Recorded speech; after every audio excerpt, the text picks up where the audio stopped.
Crimson Sweet Watermelon. Crimson Sweet is the watermelon that earned its place at every outdoor gathering not through novelty or spectacle but through sheer reliability. It looks exactly the way a watermelon is supposed to look: bold green stripes running across a rounded rind, vivid red flesh inside, and black seeds scattered through the middle, and it delivers on every expectation that appearance creates. Agricultural descriptions place it in the semi-round category, typically weighing somewhere between 23 and 30 pounds, with dimensions substantial enough to feed an entire table of people without running short.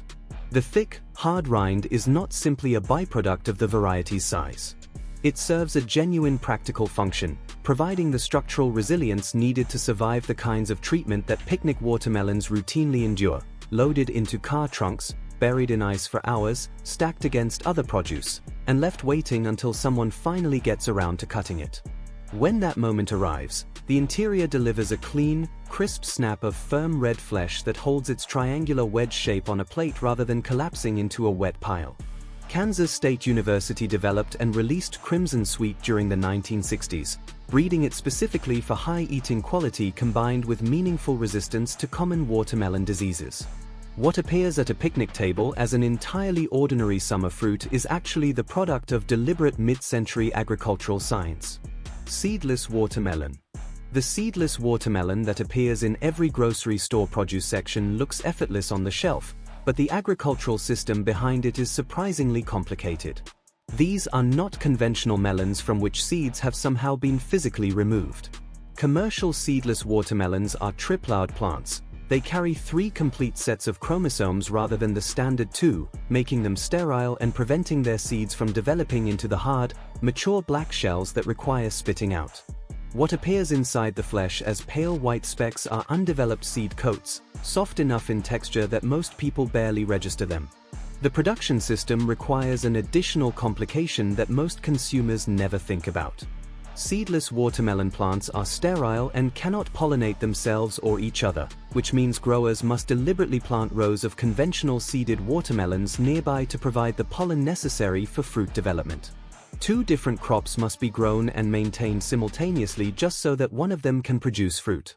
All of that agricultural complexity vanishes by the time the melon reaches the cutting board, where it yields smooth, uninterrupted cubes for fruit salad and clean slices for lunchboxes that leave no pile of discarded seeds on a napkin. Sugar Baby Watermelon. A full-sized picnic watermelon presents a straightforward logistical problem for a household of 2 or 3 people. There is simply too much fruit, and a standard refrigerator was not designed to accommodate half a 25-pound melon. Sugar Baby was the solution to exactly that problem. This is the classic small, round icebox watermelon, dark green on the outside approaching almost black, bright red inside, and sized to match what a single household can realistically eat over a few days rather than what a reunion crowd requires. The compact dimensions are not achieved at any flavor cost. Seed catalog descriptions consistently emphasize sweet, fine-textured, crisp flesh that delivers a full watermelon experience regardless of the reduced scale. It chills through quickly, fits on a standard refrigerator shelf without reorganization, and can be halved and covered without requiring half a shelf for storage. Its deep, nearly uniform dark green rind creates a curious visual effect alongside larger striped varieties. It looks considerably heavier than it actually is, dense and solid in the hand like something improbably compact. It transforms watermelon from a once-a-summer party purchase into a practical option for a regular grocery run. Yellow Crimson Watermelon. The first time most people encounter a yellow-fleshed watermelon at a market, the instinctive reaction is to assume something is wrong with it, that it failed to ripen properly or belongs to an entirely different fruit family. Neither is correct. Yellow flesh is a natural watermelon color that predates the red varieties most modern consumers treat as the default. The eating experience is unmistakably watermelon in every meaningful respect: cold, clean juice, crisp flesh with a satisfying snap, and the fresh sweet fragrance that rises when the rind first splits. What changes is the visual signal the fruit sends before the first bite. Red watermelon flesh carries an immediate emotional association with summer, sweetness, and familiarity. Yellow flesh reads differently, closer to pineapple or honeydew in appearance, more unexpected, somehow more architectural when cut. That visual distinction makes it particularly effective in composed salads and mixed presentations alongside mint, crumbled feta, cucumber, or a squeeze of lime, where the golden color lifts the overall appearance of a dish in ways that familiar red flesh would not. The rind gives no indication of what waits inside, which means the first cut always delivers its surprise fresh. Orangeglow watermelon. Orangeglow carries the visual impression of tropical fruit that somehow found its way inside a conventional watermelon rind, and the flavor leans toward that same impression.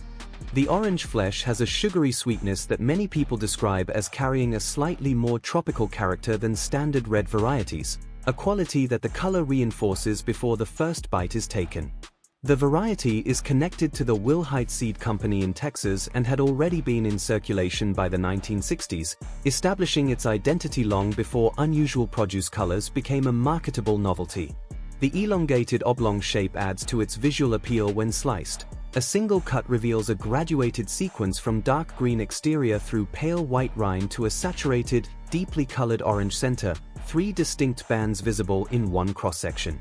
The flavor profile makes it a natural companion to lime, chili, fresh herbs, and cucumber, where the orange flesh situates itself comfortably in a context halfway between a conventional watermelon and a tropical fruit salad. Its appeal comes as much from what it implies about flavor before anyone takes a bite as from the taste itself. Moon and Stars watermelon. Moon and Stars announces what it is before anyone cuts it open. The dark green rind is scattered across its entire surface with small yellow dots of varying sizes and larger irregular yellow patches, creating a pattern that genuinely resembles a section of night sky rendered on the skin of a fruit. Larger yellow markings suggest moons while the smaller dots read as scattered stars, and the effect is distinctive enough that this variety is as much a visual object in a garden or market display as it is an ingredient. The seed catalog history adds another dimension to the story.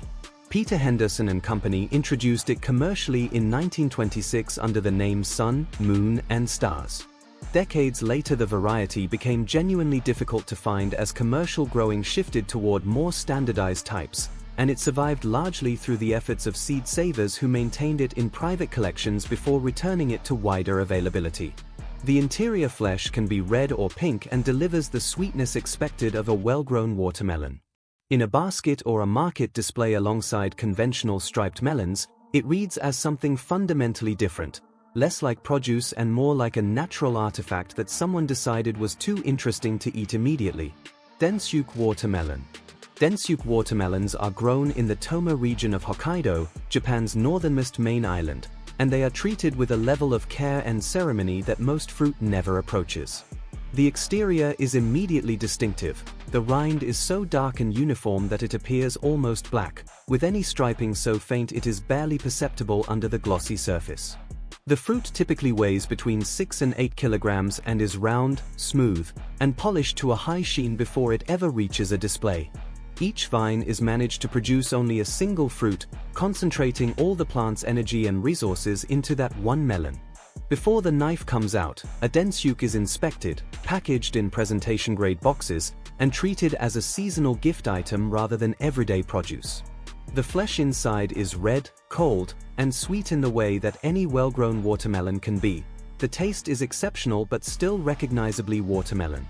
What densyuk offers beyond flavor is the ritual of the experience itself. The deliberate presentation, the careful handling, the acknowledgement that this particular fruit represents a specific place, a specific season, and a very specific level of agricultural attention. A backyard watermelon gets thumped and cut. A densyuk gets examined before anyone reaches for a knife. Square watermelon. In Zentsuji, Japan, farmers developed a technique that violates the roundness assumption everyone brings to fruit without realizing they hold it. Young watermelons, while still in the early stages of development, are placed inside rigid cubic frames and allowed to continue growing. The expanding fruit conforms to the shape of its container, pressing into the corners and flat faces as it fills the available space. The timing requires precision. Too early and the developing fruit may not survive the handling. Too late and the rind has already committed to its natural rounded form and will not adapt to the frame. The result is a watermelon that can sit flat on a surface without rolling, stack predictably, and stop anyone passing a display in their tracks. Local descriptions position these explicitly as objects enjoyed primarily through looking rather than eating, and annual production quantities are deliberately limited. The geometry of the fruit makes a compelling visual statement about the intersection of natural growth and human intervention, but the square shape is achieved while the rind is still developing, which means eating quality is secondary to formal presentation. The better slice was never really the point. Carolina Cross Watermelon. Carolina Cross is the watermelon variety that exists for competition rather than convenience. Seed sellers describe record specimens from this variety reaching 200 pounds or beyond, which removes it entirely from normal kitchen calculations and places it in the category of agricultural achievement, something grown to be weighed, photographed, and awarded a ribbon at a county fair rather than carried home in a grocery bag.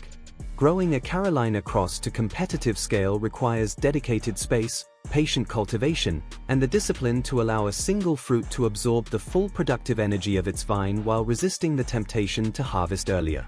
2 people and either a sturdy table or a wheelbarrow are the minimum infrastructure required to move a fully developed specimen.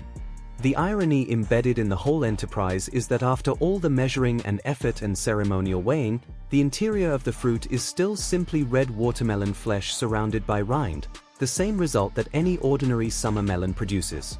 Scale changes everything about how the fruit is handled and nothing about what it fundamentally is. Citron watermelon. Citron watermelon, also called the preserving melon, maintains the external appearance of a conventional watermelon while eliminating the cool, juicy, sweet interior that makes the fruit worth cutting open in the first place.